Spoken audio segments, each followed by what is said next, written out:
Hello, my name is Michael Lambert, and today I want to welcome you to what is probably the premier political event of the year. I'm going to be able to announce to you the winners of this year's Worst Politician of the Year. And I have to tell you that this year we've been overwhelmed by nominations. Never before, I don't think, in British political history has there been such a dearth of talent and such a wealth of ineptitude, stupidity, incompetence, corruption and sexual deviation in Parliament.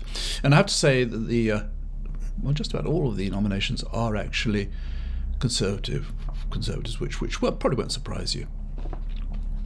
Now, there are basically 8 categories that are each going to get an award, and since there were so many nominations, I'm going to talk just briefly about some of those that didn't quite make it. And I've put them into 3 categories. That's the thickies, the xenophobes, and the PPE facilitators.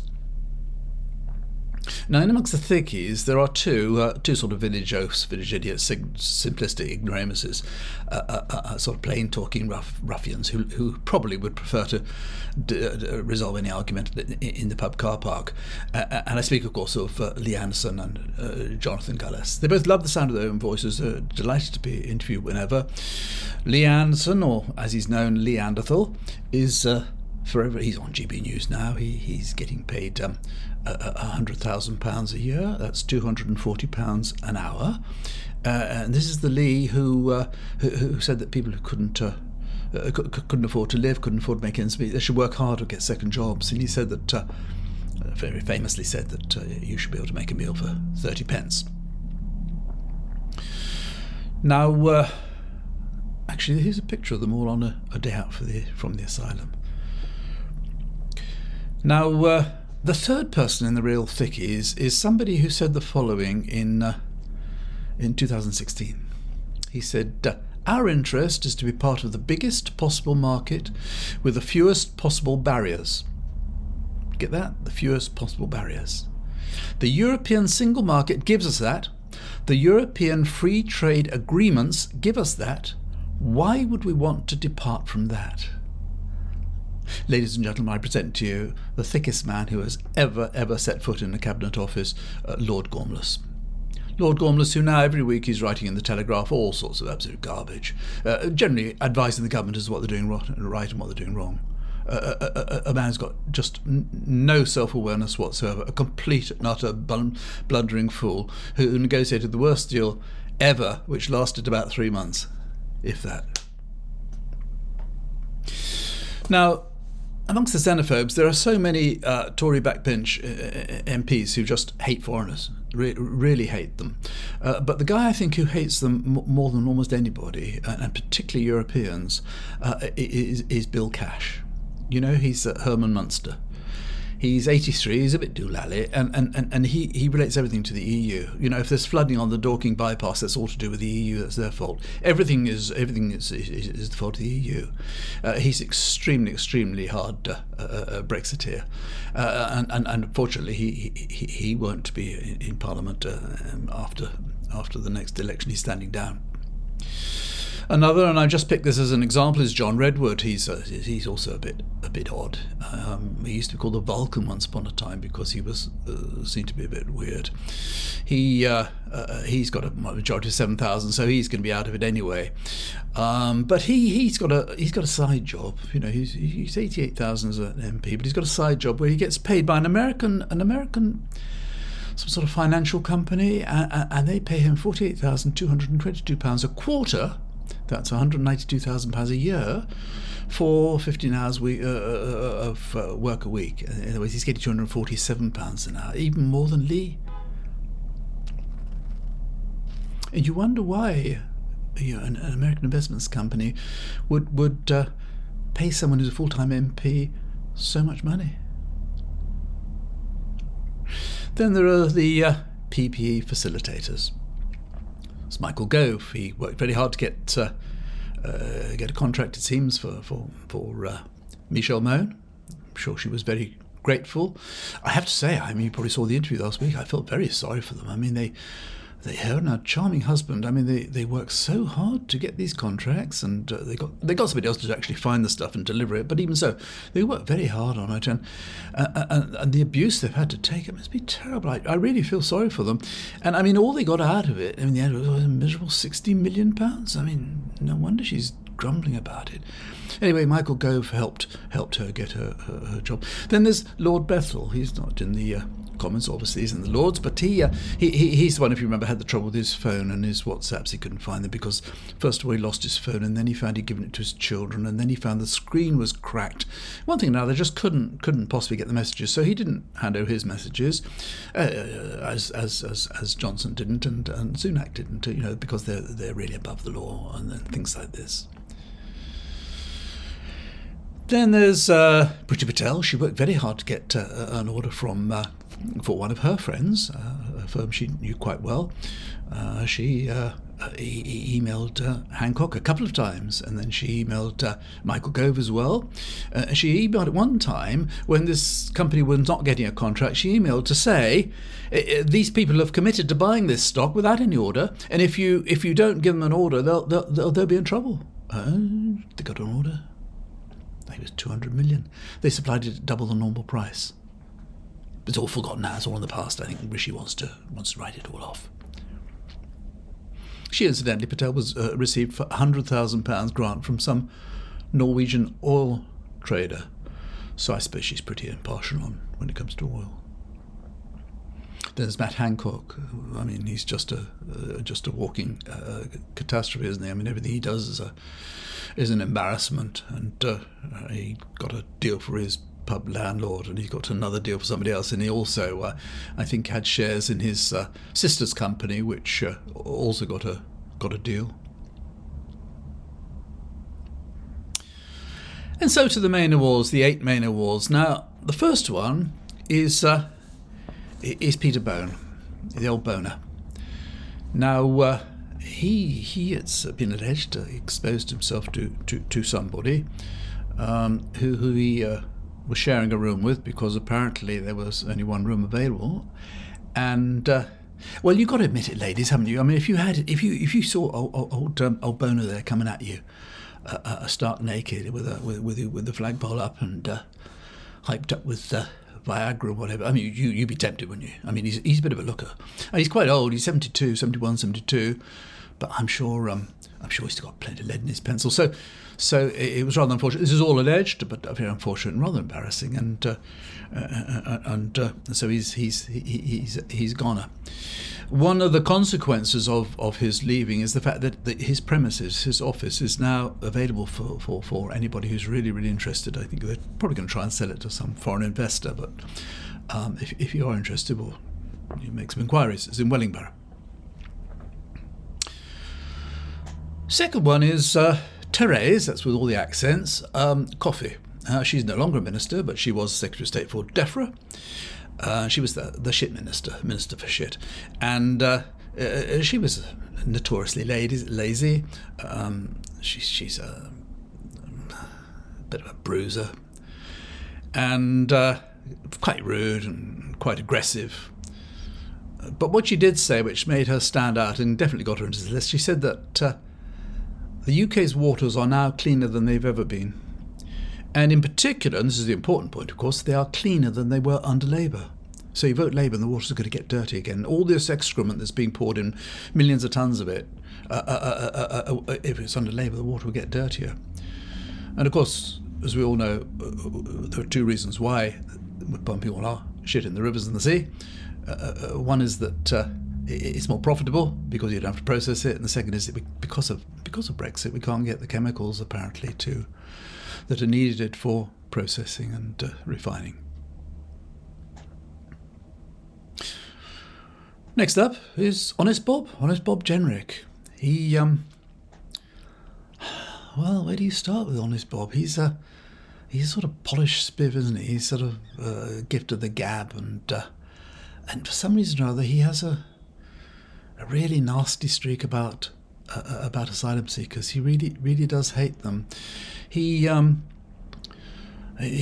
famous for painting over the murals of Mickey Mouse at a reception centre for children,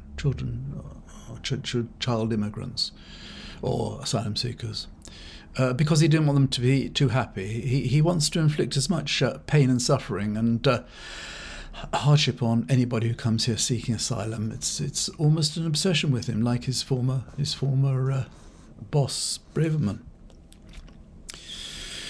And after painting over the Mickey Mouses, he then had to go at another of the centres. I can't quite remember the name at the moment, but anyway, he found that there were charities there, particularly Calais Free for Calais. I can't remember. Anyway, one of the charities was going along, was cutting their hair and giving them clothes, all these people, and giving them advice about applying for asylum, all the rest of it. And he found out about this, and he ordered them to stop. He banned them, so they cannot get any help. They were at a centre. It's a barracks, Napier Barracks, is it? Which is run by some outfit called Clear Spring Homes, I believe it is. Just 1 second. Clear Spring Ready Homes. Now they provide accommodation. They've been in trouble once or twice about the quality of the accommodation. Been a few newspaper articles about it. Clear Springs is owned by two men. I don't know whether they're donors to the Tory party or not, but 2020, Clear Springs made a profit of these two men. They own all the shares. £796,000. It's in 2020. It's a lot of profit, that. This is the directors of Mr. Slatter and Mr. Lakey. By 2023, their profits have gone up from just under £800,000 to £62,538,000. That's not bad, is it? So Honest Bob comes in there as position number 5.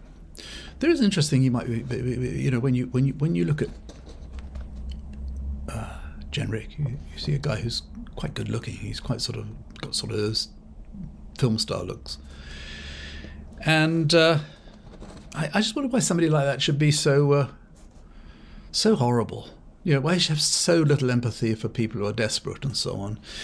And anyway, it turns out that not only is his wife a bit of a dragon, apparently, so I'm told, so one of my commentators mentioned, but also he's only 5'7". He's almost the same height as Rishi Sunak. He's a little guy. Maybe that's it. Maybe it's the little man complex. Just bully others. Next up is Kemi Badenoch. She must be the rudest, most arrogant, most aggressive, most unpleasant, patronising woman. Well, you'd have to go a long way to find anybody worse. She's truly, truly awful. And she is the Minister in charge of Women's Affairs, and in part-time, I suppose, she's also Minister of International Trade, the one thing that our entire future depends upon. She's handling that when she's got time. And she's extremely assertive. She keeps telling us that the DPP deal was the best deal ever, and it was a fantastic achievement, and that's going to save us all. In fact, according to the ABR, I think it's expected to increase our GDP by 0.04% in 15 years' time, if all goes well. That compares with the over 4%, or 100 times as much that we lost when we left the EU. So in 15 years' time, we should get back of approximately 1% of what we lost by leaving the EU. And yet this woman will be telling us all the time what a fantastic deal is and what a fantastic job she's doing. And the extraordinary thing is that she is the red-hot favourite to be the next Tory leader. Or if Sunak goes, she'll become Prime Minister. I mean, can you imagine it? She's been in Parliament hardly any time. She only had, I think, one other ministerial job. She's so aggressive. She was actually aggressive and sarcastic to the Speaker of the House, which he got very cross about. You probably would have seen it. Truly dreadful, dreadful woman. Absolutely lacking in charm or style. Anything about her. Just really, really horrid.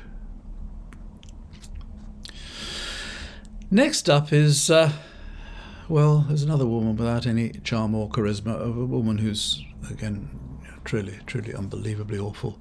A woman who has that who has that part of her brain. You know, there's a part of our brains which tell us when we do something wrong, we have to be embarrassed, or to keep quiet, and shut up, and get out of the way, and wait till things calm down. She doesn't have that, completely missing in her brain. And I'm talking, of course, about Liz Truss. She has the thickest skin in Parliament. This is a woman who, in 7 weeks, 2 of which were spent doing nothing because we were all mourning the Queen, in 7 weeks, crashed the economy. And her whole idea was to reduce taxes for rich people, and that would stimulate the economy. Her and Kwasi Kwarteng, who since, of course, has said it's all her fault, he didn't want to do it anyway, but he did it as Chancellor of the Exchequer, who she then sacked. She is, she's now going around the world giving speeches, and you can look at members' interests online, and the amount of money that she is earning is truly, truly staggering. I calculated that looking at her register, looking through her official register of interests, her income this year has been, in addition to the fact that we're paying her £115,000 a year as a former Prime Minister, because all Prime Ministers get that, and that'll no doubt go up when the MP salaries go up, she has earned so far this year £476,575 for speeches all around the world. She spends her time flying around. She's an MP, spends all her time flying around the world giving speeches. It is unbelievable how anybody, she's thicker skinned than a Centurion tank. A total failure, the biggest failure ever as a Prime Minister. 7 weeks. And she's earning £500,000 giving speeches. And she's putting herself up all over the place, trying to come back.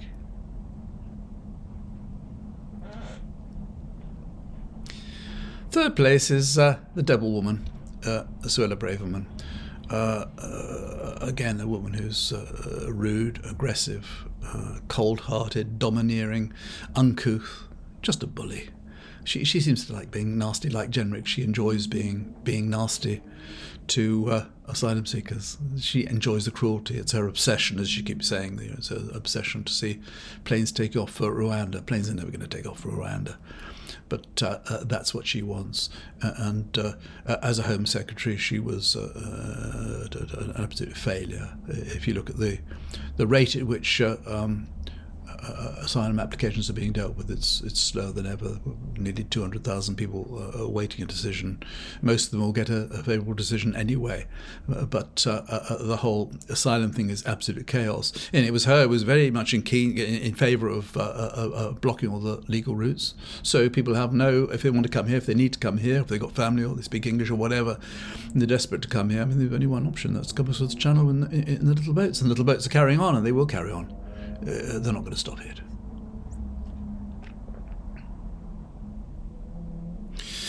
And I do have to say something here, which I've mentioned before, and you always have to be careful about it. But you look at Braverman, and you look at Badenoch, and you look at Sunak, and you look at Kwarteng, and they're all so hateful of foreigners. They're all children of immigrants. They've all come here. They've got right to the top, and all they want to do is take away our rights, take away our freedoms. That we are now a fascist state. There's no doubt about it, because of these. And Patel was the other one. Priti Patel. She was as bad as any of them. They just want to take away our rights. And how dare they keep saying to us what the British people want? I don't want anything that they're doing. I don't want to see the back of them. And yet they have the audacity to patronise us. Badenoch in particular, whenever she speaks to an interviewer, she's patronising the interviewer, she's patronising us. How dare she patronise us? And they're all the same, they're all so aggressive. With a bit of luck, they will disappear forever after the next election. But I don't think any of them is ever going to, achieve high office again.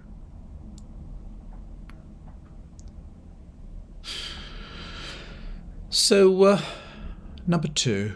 Well, number two, I couldn't really leave him off the list. But before I mention him, let me just give an honourable mention to Call Me Dave, Lord Cameron, who's now swatting around the world as our Foreign Secretary.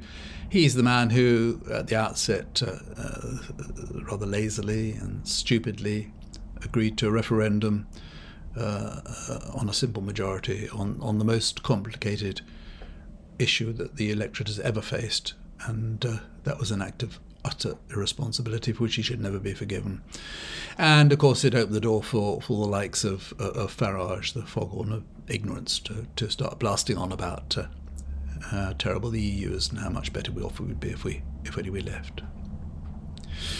And so to number two, who is obviously Boris Johnson. This is a man who is selfish, lazy, dishonest, incompetent, a man who's wrecked the country, a man whose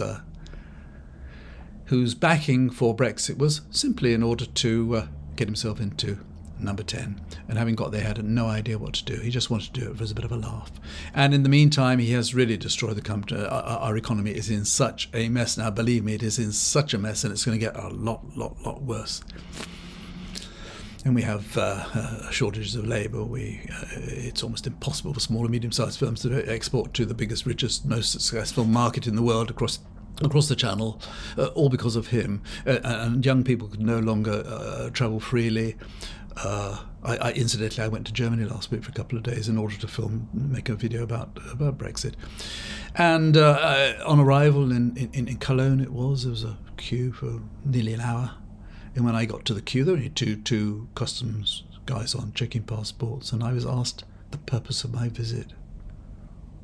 You know, it's just kind of rub it in a bit. And anyway, as I say, thanks to Brexit, we can't travel freely. We can't go and live and work in the EU. It's very, very difficult. I mean, it's set us on our road to ruin, and it is terribly sad. But it is entirely down to Boris Johnson. It was his Brexit. He was the one who decided on it, and when it comes to deciding the worst politicians of the year, he's definitely number two, even though he's no longer a politician. And so this year's winner, the 2023 worst politician of the year. And it's very, very unfortunate that after Boris Johnson and Liz Truss, who must have been two of the worst prime ministers we've ever had, we now have one who's really trying his very, very best to be even worse. And I speak, of course, of Rishi Sunak, this silly little man in his short trousers, who is completely out of his depth. He became prime minister because he'd been quite successful as a chancellor because he gave a lot of money away, and anybody gives away a lot of money is quite popular. He was a second choice to Truss when it came to the membership of the Conservative Party voting. It was only when she went that he became Prime Minister, because Johnson decided he wasn't going to stand again and Penny Mordaunt stepped down, so he just walked into it, and he has no idea what he's doing. He's the Chancellor who presided over bounce back loans, which were just given away to anybody. Anybody could apply for one very, very, very easily. Just form a company, go onto a website and ask for some money, and it was sent straight to your bank account. There were no checks at all. That was his responsibility. The eat out to help out was his responsibility. It was his idea, and clearly, as we saw from the Quoven inquiry, he didn't take any proper advice on it, and it was foolish, and it caused lots of people to become ill and to die. He was Chancellor, paying for all this PPE and paying for test and trace and all the rest. The man was absolutely hopeless, and he's as I say, he's out of touch. He's extremely tetchy. He's arrogant. He's not used to being questioned or being challenged at all, and he's not respected by anybody. His colleagues don't respect him. His cabinet don't respect him. You can see they don't. The backbenchers, the MP, they've got 5 families now, all opposed to him. He's not popular with them. He's not popular with the general public. I think people see him as a rather privileged and arrogant and objectionable little twerp. And his judgment is so cretinous. I mean, that business with the Belgian marbles. I mean, as I think I mentioned last week, to turn off a whole nation by insulting the nation's prime minister over such a trivial matter. I mean, obviously the matter of the marbles is very important, but the fact that he just mentioned them in an interview, and that was enough for Sunak to go into a hissy fit. And like Johnson, this business with his WhatsApp messages, he's got away with it. You know, the messages are there. They're obviously incriminating. Obviously, he and Johnson and Bethel, they're all up to the necks of it. And obviously, they'd be in a lot of big trouble if those messages were ever seen. But they won't be seen because they've all been hidden. And then there is, I mean, he's, you know, the extent of his ineptitude is considerable. His 5 pledges, again, you know, the only one that's going to be fulfilled is the halving inflation. That had nothing to do with him whatsoever. And inflation still, they're all crying about inflation's coming down, but food inflation, which is what affects everybody, food inflation is still 9%. That means doesn't mean it's coming down. It means that food prices are still going up at the rate of 9%. And the rest of it, he got told off, didn't he? Last week, he was told off by the I can't remember who told him off, but he was told off for claiming that debt was coming down and that I think trade was increasing. Was it? It's been announced today that we're now flatlining. The economy shrank in the third quarter of this year, and it looks very likely that we're going to be in recession by next year this time. And he lies to Parliament. He's forever lying. How can you have a Prime Minister who lies to Parliament, whose judgment is so warped, and who absolutely obsesses about sending a small handful of desperate asylum seekers to Rwanda at an immense cost? Who could he ever judge that the cost was worth it anyway, or that it would be a deterrent, which obviously it won't be? And so, without any question of doubt, and with flying colours, he is our worst politician of 2023. Now, I just want to end this by saying a couple of things. I've been doing these videos now for almost 3 years. It'll be 3 years in February. And I'm very critical of the government, and I've been very critical of lots of politicians and so on. And I keep reminding people that the economy is in a dive. It's going to go on getting worse and worse. And I must tell you, next year it is going to get a lot worse. Things are going to get more difficult. Once we have import controls on food, food prices are going to go up, and there are going to be a lot of shortages. On top of which, we've got the inconveniences about travelling to and fro from Europe. You're going to have to have fingerprints and facial recognition, all this stuff. And at the same time, at home, we're being, as I said before, we're a fascist state now. We're being controlled so much, and so much you can't do. You cannot actually protest by holding up a sign. That's an offence now, and you cannot walk too slowly in a demonstration, or you'll end up, as that man did a few weeks ago, getting 6 months in prison for it. You can't move. It always happens when you give authorities like the police powers. They're going to use them, and so we're all gradually being squeezed. But the thing I want to say was this: that despite the fact that I criticise all this stuff, I'm fiercely patriotic. I love this country. I think the UK is such a fantastic country. We've got so many incredible people. We've achieved so much in our history. We've got so much to be proud about.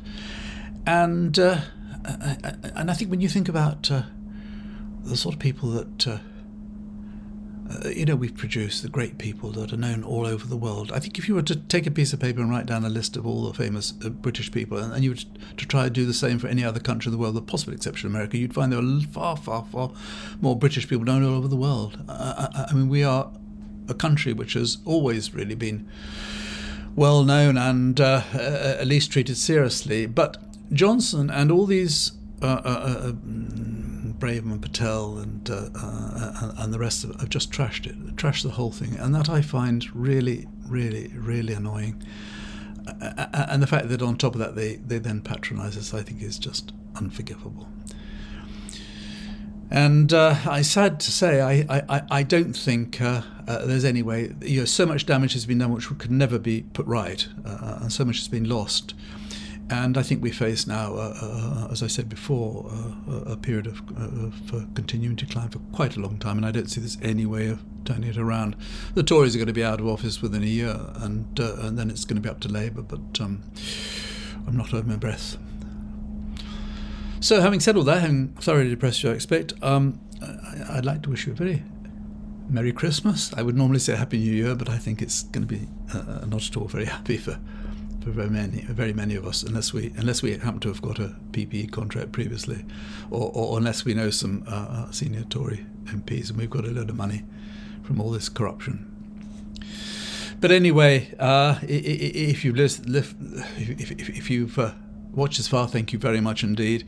If you haven't already subscribed, or if you know anybody you think might be interested in what I've got to say, I'd be grateful. And so until next time, thanks again for watching, and bye for now.